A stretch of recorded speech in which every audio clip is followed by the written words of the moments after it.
నమస్తే అండి. ముందుగా మనం క్వెషన్ పేపర్ గురించి డిస్కస్ చేసుకునే ముందు, ఈ సంవత్సరం పబ్లిక్ ఎగ్జామ్స్ రాయబోయే విద్యార్థులందరికీ కూడా wish you all the best. ఇక హిందీ పేపర్ విషయానికొస్తే, నిజానికి మనం 100 మార్క్స్‌కి పేపర్ రాయాలి అంటే టైం సరిపోదు. మనకిచ్చిన 3 గంటల 15 నిమిషాలు కూడా సరిపోదు. కానీ కరెక్ట్‌గా కనుక మనం ఉపయోగించుకుంటే చిన్న చిన్న టిప్స్‌తో ఈజీగా త్వరగా కూడా రాయొచ్చు. అయితే మనం చేయాల్సిందేంటంటే, ఫస్ట్ మనకి క్వెషన్ పేపర్ ఇచ్చేదానికన్నా ముందు మనకి ఆన్సర్ బుక్‌లెట్ మన దగ్గరకొస్తుంది. వెంటనే అది మందో కాదో చెక్ చేసేసుకొని, రోమన్ నంబర్ 1 అనేసి వరుసగా 1-12 బిట్స్ ఉంటాయి కదమ్మా! వ్యాకరణాంశాలు. 1-12 నంబర్స్ వేసేసుకోండి. ఫస్ట్ రోమన్‌లో 1-12 వ్యాకరణాంశాలుంటాయి. దానికి సంబంధించి వరుసగా 1-12 లైన్స్ వదులుకోండి. ఒక నంబర్‌లేసేసుకొని. అలాగే సెకండ్ రోమన్‌లో కూడా 13, 14, 15, 16 దీనికి కూడా మీరేం చేస్తారు, 13థ్‌కి 5 లైన్స్, అలాగే 14థ్‌కి 5 లైన్స్, 15థ్‌కి 5 లైన్స్, 16థ్‌కి 5 లైన్స్.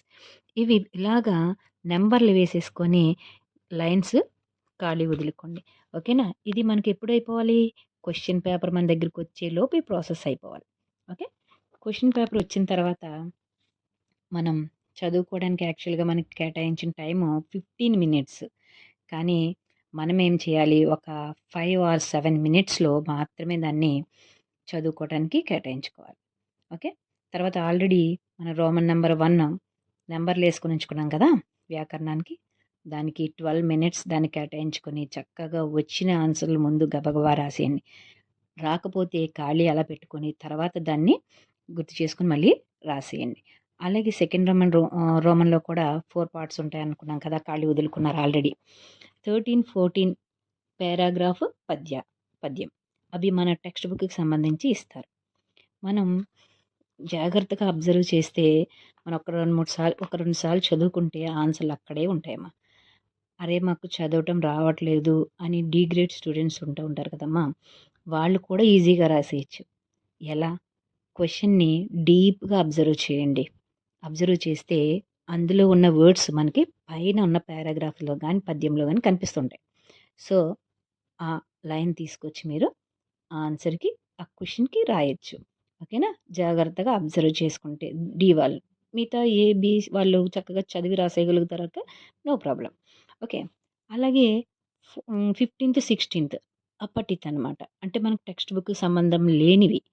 అవి కూడా ఈజీగానే ఉంటాయి. మనం జాగ్రత్తగా నేను ఇందాక చెప్పినట్లుగానే ఫాలో అవుతే ఆన్సర్‌లు పైన మనకి నీట్‌గా కనిపిస్తూ ఉంటాయి. మనకి చూస్ ద కరెక్ట్ ఆన్సర్స్ లాగా ఇస్తాడు.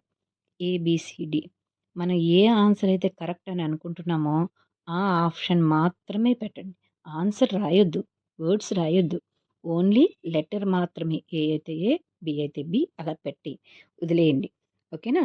నెక్స్ట్ థర్డ్ రౌండ్‌లో 17థ్ క్వెషన్, 18థ్ క్వెషన్ ఉంటాయి.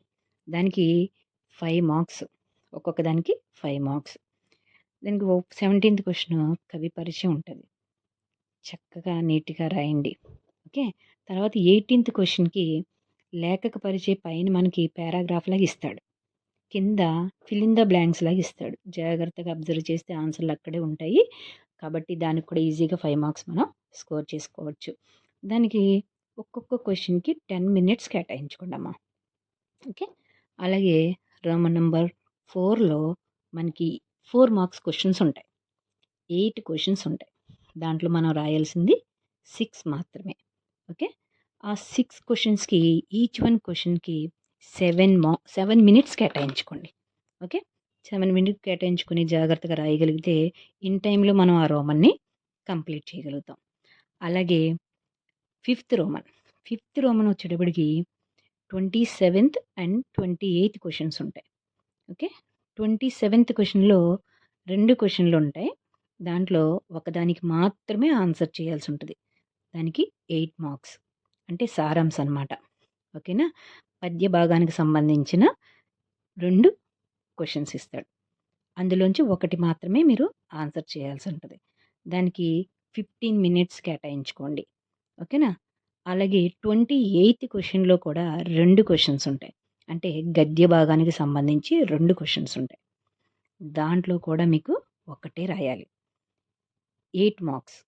దానికి కూడా మీరు 15 మినిట్స్ కేటాయించుకోండి. జాగ్రత్తగా రాయగలుగుతారు. అలాగే 6th రోమన్‌లో 29th and 30th question ఉంటాయమ్మా. దాంట్లో 29th క్వెషన్‌కి లెటర్ రైటింగ్ అనమాట. 2 లెటర్ రైటింగ్స్ ఇస్తాడు 29th క్వెషన్‌లో. దాంట్లోంచి ఒకటి మాత్రమే రాయాలి. ఓకే. చక్కగా కామాలు, ఫుల్ స్టాపులతో నీట్‌గా చక్కగా స్ట్రెచర్ దింపగలిగితే కనుక 8 మార్క్స్ క్వెషన్ అది. ఓకే. మీకు చక్కని మార్కులు పడతాయి. 20 మినిట్స్ దానికి కేటాయించుకుని జాగ్రత్తగా చక్కగా అటెంప్ట్ చేయండి. అలాగే 30th క్వెషన్‌లో 4 కాంపోజిషన్స్ ఇస్తాడు. దాంట్లోంచి మనం రాయాల్సింది ఒకటి మాత్రమే. జాగ్రత్తగా చూస్ చేసుకోండి. ఇచ్చిన 4 ఆటిల్లో జాగ్రత్తగా ఒక అంశాన్ని మాత్రమే మనకు బాగా వచ్చిన దాన్ని కేటాయించుకోండి.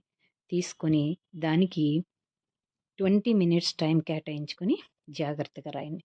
లాస్ట్‌లో ఒకసారి అన్నిటికీ క్వెషన్ నంబర్స్, రోమన్ నంబర్స్ వేశారా లేదా అనేది చక్కగా చెక్ చేసుకోండి. ఓకేనమ్మా? ఎక్కడ క్వెషన్ నంబర్ మిస్ చేయొద్దు. రోమన్ నంబరు మిస్ చేయొద్దు. Okay. Wish you all the best. Thank you.